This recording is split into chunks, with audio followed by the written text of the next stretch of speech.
We're here at the Global Alternative Investment Conference, and it's certainly an alternative investment to look to China these days. Jim, the last time you were with us, you told us that you were betting against virtually all of the large banks in China because bad loans would wipe out all of their profits. Has the government's move to buy shares in the banks today affected your thinking in any way? No, not at all. Good morning.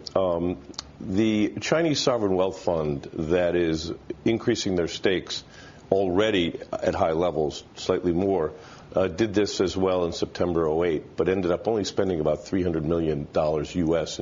over the next 2 years. So we think this move is symbolic. I think people are taking some heart that the government's paying attention. But the fact of the matter is we believe that the Chinese banking system is incurring new bad debts at the rate of somewhere around 500 billion a year.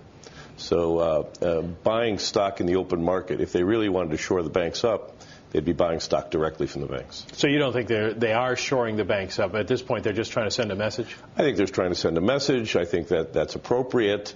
Look, everyone knows that the Chinese government stands behind the banks. The Chinese government owns the banks. But we also know from the past two banking crises that China never really bailed the banks out. They simply had them transfer their loans to so-called asset management companies. The asset management companies then issued bonds bought by guess who? The banks. So sort of like me swapping my $250,000 cats to your $100,000 dog.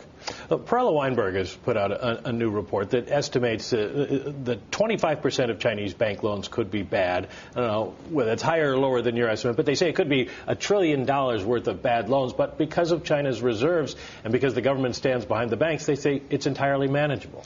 Well, remember, those reserves of $3 trillion have liabilities against them.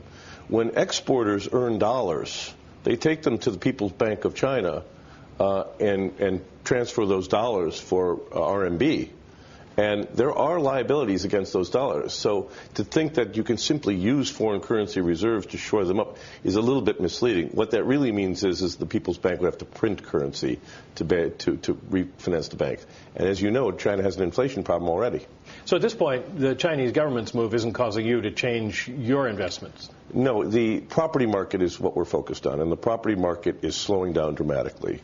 October sales, from everything we see, are every bit as slow as September's, which were down 50 to 60% versus a year ago. That is their big sales months, are September and October. I think that the property market is what investors ought to be watching because that drives everything in China. The Hang Seng's down 21% this year. The Shanghai Composite 16%. Can you still make money, or have you made the bulk of what you can get? Well, look, I think the property market is in the very first parts of a very serious pullback in China. And I think we're going to find out exactly just how poorly capitalized some of these developers are. So, I mean, I'm not really paying much attention to levels of the market. We're watching fundamentals in individual companies, and those are starting to deteriorate. And so the property market there still has a ways to go. We think the property market is just starting to decline. And the fact that people are even talking about the government stepping in to shore up the banks when 2 months ago people thought there was nothing wrong with the Chinese banks should tell you just how seriously this situation is deteriorating. We're going to take a break in about 30 seconds, but let me quickly ask you, I understand you've not been to China, but you're going? I'm not going to China. I'll be going to Hong Kong in a few weeks and Asia throughout the region, but probably won't be stopping in the mainland. What do you hope to learn in Hong Kong that you haven't already bet on now? Well, I think we're actually talking to clients, and it's a trip to before year-end to visit with clients and potential clients. Jim, I want to start with you just on politics. We've been talking about the Republican presidential debate tonight. Now, I know you're a Democrat, but is there anything that the candidates tonight could say on the economics front that could perhaps change your mind or elicit even any type of support at all? Well, I'm not sure any of the Republican candidates would say anything, Betty, that would change my mind. They seem to be doing a pretty good job occupying each other's time on these debates. So I think, look, the country's got some serious issues ahead of it. I think you've got an awful lot of anger still in this country directed at Wall Street and banking industries. Witness the demonstrations that aren't going away. But I'm not sure that the Republican platform is going to bring forth anything new tonight, Betty, but we'll see. Well, you were one of the few prominent names in finance to attend Warren Buffett's fundraiser for Barack Obama the other night. Yes. A favor to Warren, or are you still a strong supporter of the president? Well, I'm a strong supporter of the president, but I thought it was an interesting dinner. I went as somebody's guest. Warren actually had some interesting things to say about taxation and some of the other things about the wealthy paying a higher share, and I thought he did a good job. And I think that we'll have to see. Look, we've got difficult choices in 2012, and on jobs, on taxes, and it's not going to be easy for either party. Well, a lot of people in finance have moved away from the president. What do you still get out of his administration that leads you to continue supporting him? Well, look, I mean, a lot of people in Wall Street will back, whichever horse they think is in the lead. And it's not due to any conviction in politics. Let's be brutally honest about that. And I think, look, I think it's a sense of fairness.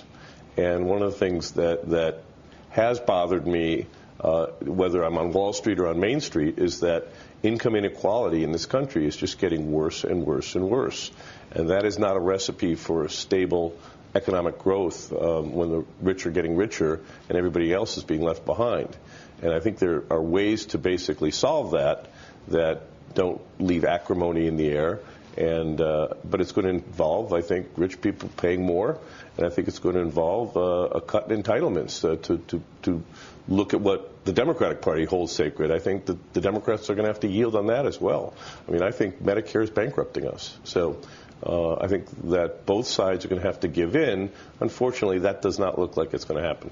Very quickly, before we let you go, let me ask you about Europe. Can't short European banks. Right. Is there a way you're playing Europe at this point? What do you expect to happen? Well, we were short the European banks going into the ban, so we've remained short. I mean, Europe is following the same model that we did in 2008 without the capital raising. I mean, they seem to continue to believe that the banks holding a lot of sovereign debt don't need to raise capital, and the fact of the matter is they do, and the market knows they do. We're going to see how the Dexia situation works itself out, but again, we have an opportunity here in a crisis to send a message that capitalism basically works, i.e. shareholders and bondholders in these troubled institutions should have to take a haircut or be wiped out. Depositors should be protected. And whether or not we see that happen or whether we see shareholders bailed out again, as we've seen over and over and over again, well, maybe we're going to get more demonstrations. Jim Chanos, thank you very much.